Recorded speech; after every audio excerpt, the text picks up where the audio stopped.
गणेशाय नमः। वक्रतुण्डमहाकाय सूर्यकोटिसमप्रभा निर्विघ्नं कुरु मे देव सर्वकार्येषु सर्वदा। प्रणम्य शिरसा देवं गौरीपुत्रं विनायकं भक्तवासं स्मरे नित्यं आयुकामार्थसिद्धये। नमस्कार। आज हम भगवद गीता के 18वें अध्याय से कुछ बहुत ही दिलचस्प श्लोकों पर चर्चा करने वाले हैं। जी नमस्कार। ये श्लोक 20 से 38 तक हैं और इनमें ज्ञान, कर्म, कर्ता, बुद्धि, धृति और सुख इन सब के 3 गुणों के आधार पर प्रकार बताए गए हैं, सात्विक, राजसिक और तामसिक। हाँ, और ये समझना बड़ा रोचक होगा कि ये वर्गीकरण हमें अपने रोजमर्रा के जीवन को, अपने अनुभवों को देखने का एक नया नजरिया कैसे दे सकता है। तो चलिए शुरू करते हैं। बिल्कुल, शुरुआत ज्ञान से करते हैं, श्लोक 20 से 22 तक। ठीक है। तो सात्विक ज्ञान, श्रोत कहता है कि ये वो समझ है जिससे हम सभी प्राणियों में, चाहे वो कितने भी अलग दिखें, एक ही अविनाशी तत्व, एक ही आत्मा को देखते हैं। मतलब अनेकता में एकता वाली बात। हाँ, बिल्कुल सही। ये वो दृष्टि है जो बाहरी भेदों के पार जाकर उस एक समान अविभाज्य सत्ता को पहचानती है। अच्छा, और फिर राजसिक ज्ञान? राजसिक ज्ञान इसके उलट है।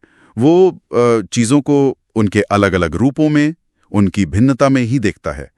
मतलब हर व्यक्ति, हर वस्तु, हर भाव को पृथक करके समझना। ये तो दुनिया को समझने के लिए जरूरी भी लगता है शायद। हाँ, व्यवहारिक स्तर पर जरूरी है, लेकिन गीता के अनुसार ये पूरी सच्चाई नहीं है। ये सिर्फ सतह को देखता है, गहराई को नहीं। और फिर आता है तामसिक ज्ञान। इसके बारे में कहा गया है कि ये किसी एक कार्य या विचार से बिना किसी कारण, बिना तर्क के चिपका रहता है। उसी छोटी सी बात को सब कुछ मान लेना। जी बिल्कुल। ये अतार्किक है, तुच्छ है और वास्तविकता से बहुत दूर। जैसे किसी एक सीमित दायरे में ही फंस जाना और उसी को पूरी दुनिया समझ लेना। ये तो बहुत ही सीमित करने वाली सोच हुई। हाँ, और यही ज्ञान हमारे कर्मों को प्रभावित करता है। अब कर्म की बात करें, श्लोक 23 से 25। ठीक है। सात्विक कर्म वो है जो नियत है, मतलब जो हमारा कर्तव्य है, और जिसे बिना आसक्ति, बिना राग द्वेष और सबसे जरूरी बिना फल की इच्छा के किया जाता है। परिणाम से डिटैचमेंट है ना? बिल्कुल। बस कर्म करना है क्योंकि वो कर्तव्य है। और राजसिक कर्म वो कैसा होता है? राजसिक कर्म वो है जो अपनी इच्छाओं की पूर्ति के लिए या फिर अहंकारवश, मतलब मैंने किया, इस भाव से किया जाता है, और इसमें अक्सर बहुत परिश्रम, बहुत तनाव भी शामिल होता है। अच्छा, जैसे आजकल की भाषा में कहें तो बहुत एम्बिशियस या रिजल्ट ओरिएंटेड काम, जिसमें बहुत एफर्ट लगता है। हाँ, कह सकते हैं कर्ता का मैं भाव इसमें प्रबल होता है। और तामसिक कर्म? तामसिक कर्म तो मोह के कारण बिना परिणाम सोचे, बिना ये देखे कि इससे क्या नुकसान होगा, या इसमें कितनी हिंसा हो सकती है, या क्या मेरे पास इसे करने की क्षमता भी है या नहीं, बस शुरू कर दिया जाता है। मतलब पूरी तरह बिना सोचे समझे। हाँ, अज्ञान या भ्रम की स्थिति में इसमें दूरदर्शिता की भारी कमी होती है। ठीक है, तो ज्ञान और कर्म के बाद कर्ता की बात आती है, यानी काम करने वाले की। श्लोक 26 से 28। जी, सात्विक कर्ता वो है जो आसक्ति और अहंकार से मुक्त है। उसमें धैर्य और उत्साह होता है, और वो सफलता या असफलता में समान रहता है, विचलित नहीं होता। ये स्थिरता तो कमाल की है, बहुत बैलेंस लगता है ये। हाँ, दूसरी तरफ है राजसिक कर्ता।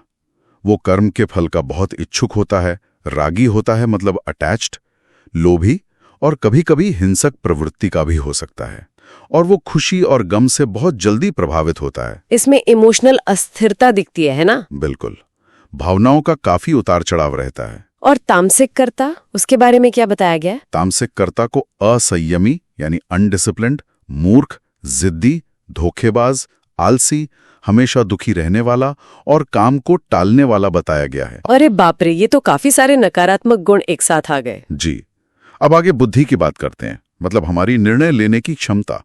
श्लोक 29 से 32। हाँ, ये भी जरूरी है। तो सात्विक बुद्धि वो है जो स्पष्ट रूप से जानती है कि क्या करना चाहिए और क्या नहीं करना चाहिए, किस चीज से डरना चाहिए और किससे नहीं, बंधन क्या है और मोक्ष क्या है। मतलब सही और गलत की, करने योग्य और न करने योग्य की एकदम साफ समझ, क्लैरिटी। बिल्कुल विवेक। लेकिन राजसिक बुद्धि वो धर्म और अधर्म में, कर्तव्य और अकर्तव्य में उलझी रहती है, ठीक ठीक निर्णय नहीं कर पाती। कंफ्यूज्ड रहती है हाँ, मतलब। भ्रम की स्थिति बनी रहती है, उसे स्पष्टता नहीं मिलती।